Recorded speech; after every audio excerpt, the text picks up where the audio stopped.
Good morning, friends. Myself, Dr. Rishu Bansal. I am a doctor by profession and posted as a medical officer at Primary Health Center under Haryana Civil Medical Services. Currently, I am doing my night duty at Community Health Center. In this video, I want to share some detailed view of health system at village level. क्योंकि जब भी मैं OPD देखती हूँ या field visit करती हूँ तो मुझे ऐसा फील होता है कि लोगों को अवेयरनेस ही नहीं है जो कि गवर्नमेंट सर्विसेज फील्ड लेवल पर प्रोवाइडेड करवाई गई हैं। तो इसलिए मैं ये वीडियो बना रही हूँ ताकि जो भी लोगों के डाउट्स हैं वो क्लियर हो सकें और उनको हेल्थ सर्विसेज की इंफॉर्मेशन है जो वो पता लग सके। तो सबसे पहले है जो विलेज लेवल पर प्राइमरी हेल्थ सेंटर होता है जो कि नियर अबाउट 30,000 पॉपुलेशन को केटर करता है। तो जो प्राइमरी हेल्थ सेंटर है वो हेल्थ सिस्टम की एक बेसिक यूनिट होती है जिसके अंडर सब सेंटर्स होते हैं। तो वो पॉपुलेशन वाइज होता है 3, 4, 5 कितने भी सब सेंटर्स हो सकते हैं। तो एक sub centre near about 5,000 population को केटर करता है और सब सेंटर पर जो होते हैं मल्टीपर्पज़ हेल्थ वर्कर होते हैं, एएनएम्स होती हैं, सीएचओज होते हैं जो कि वहाँ पे लोकल सर्विसेज प्रोवाइड करवाते हैं under the supervision of a medical officer posted at primary health centre. तो सबसे पहले मैं आज आपको जो प्रेगनेंसी के रिलेटेड हेल्थ सर्विसेज प्रोवाइड करवाई जा रही हैं सरकार की तरफ से उन सब के बारे में बताने जा रही हूँ।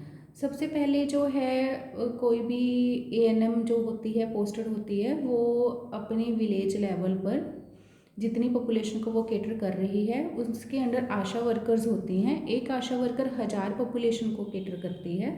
तो वो आशा वर्कर के साथ मिलकर लोगों के घर में विज़िट करती है, जो डाटा है वो तैयार करती है और एलिजिबल कपल की जो लिस्ट है वो बनाती है। तो वो एलिजिबल कपल को गाइड करती है क्या उनको कॉन्ट्रासेप्शन लेना चाहिए, कब उनको प्रेगनेंसी करनी चाहिए, प्रेगनेंसी में कोई कॉम्प्लिकेशन तो नहीं आ रही, अगर आ रही है तो उसको अर्ली आइडेंटिफाई करके उसको रेफरल करना टू हायर सेंटर और उनको क्वालिटी हेल्थ सर्विसेज प्रोवाइड करना, ये सब एएनएम के काम हैं।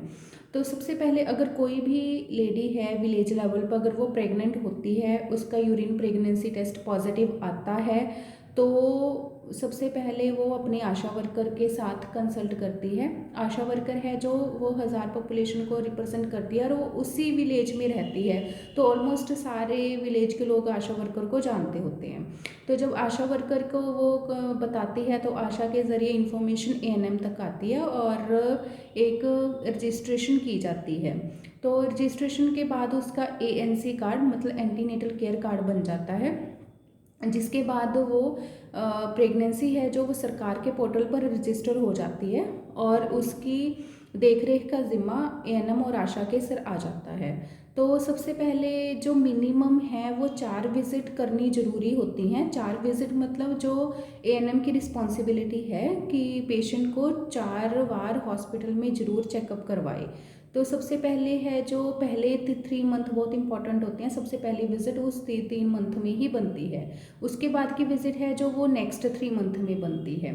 उसके बाद की विज़िट है जो 7वें और 8वें महीने पे बनती है और लास्ट विज़िट है जो 9th मंथ पे बनती है। ये मिनिमम 4 विज़िट्स हैं, मैक्सिमम आप जितनी भी कर सकते हो। इसके बाद जब वो हॉस्पिटल जाती है तो वहाँ उसके जो बेसिक टेस्ट हैं haemoglobin, triple H test, VDRL, syphilis, ये सारे टेस्ट उसके होते हैं और अगर कोई कॉम्प्लिकेशन आती है तो उसके अकॉर्डिंग उसको गाइड किया जाता है, उसको ट्रीट किया जाता है या हायर सेंटर पर रेफरल किया जाता है। उसके बाद जो प्रधानमंत्री मातृत्व सुरक्षित अभियान है उसके अंडर हम हर महीने की 9 तारीख को एक कैंप लगता है, PMSA कैंप, जिसमें कि जो 2nd एंड 3rd ट्राइमेस्टर मतलब 3 महीने से लेकर 9 महीने तक की प्रेगनेंसी वाली लेडीज़ को चेकअप किया जाता है, उनके बेसिक टेस्ट किए जाते हैं और अगर कोई कॉम्प्लिकेशन आती है, अगर हमें लगता है कि इसमें ये प्रॉब्लम आ सकती है या ये प्रॉब्लम है तो उसको हाई रिस्क आइडेंटिफाई किया जाता है। अब जो हाई रिस्क प्रेगनेंसी को आइडेंटिफाई किया जाता है फिर उसके अकॉर्डिंग उसका जो एडिशनल ANC विजिट्स करवाई जाती हैं उसका खास तौर पर ध्यान रखा जाता है। उसके बाद जो हमारे सरकार की तरफ से 2 टीटी के इंजेक्शन लगते हैं, जो कि मोस्टली 3rd और 4th मंथ पर लगा दिए जाते हैं। उसके बाद उनको जो फर्स्ट 3 मंथ है वो फॉलिक एसिड दिया जाता है, और 4th to 9th month iron plus calcium दिया जाता है। अगर कोई वुमेन इन बिटवीन पीरियड में एनीमिक पाई जाती है, जिसका HB 8 या 7 से कम होता है, तो हम उनको आयरन सुक्रोज के इंजेक्शंस, जो 5 इंजेक्शंस हैं, वो लगाते हैं, और उनको गाइड किया जाता है कि आप प्रोटीन पाउडर लें और हेल्दी डाइट वगैरह लें। तो इसके बाद जो डिलीवरी की सर्विसेज है वो CHC लेवल पर है, PSC लेवल पर भी कहीं कहीं है जहाँ पे फैसिलिटीज़ अवेलेबल हैं, और डिलीवरी होने के 48 आवर बाद पेशेंट को डिस्चार्ज किया जाता है और एम्बुलेंस की सुविधा से उसको घर तक छोड़ा जाता है। अगर कोई कॉम्प्लिकेशन आती है तो सिजेरियन की सुविधा है, जो कि SDH लेवल पर और DH लेवल पर होती है, या कोई साथ में जो मेडिकल कॉलेज है वहाँ तक चला जाता है। उसके बाद जो पहला बच्चा है उसमें इसमें एक इंसेंटिव मिलता है, जिसमें 5000 का इंसेंटिव मदर को मिलता है, और कुछ इंसेंटिव आशा और ANM वर्कर्स को भी मिलता है। तो उसके बाद पर ये सिर्फ फर्स्ट बच्चे तक ही है, सेकंड बच्चे पे 5000 का इंसेंटिव है जो वो नहीं मिलता। उसके बाद अगर कोई फिर भी जो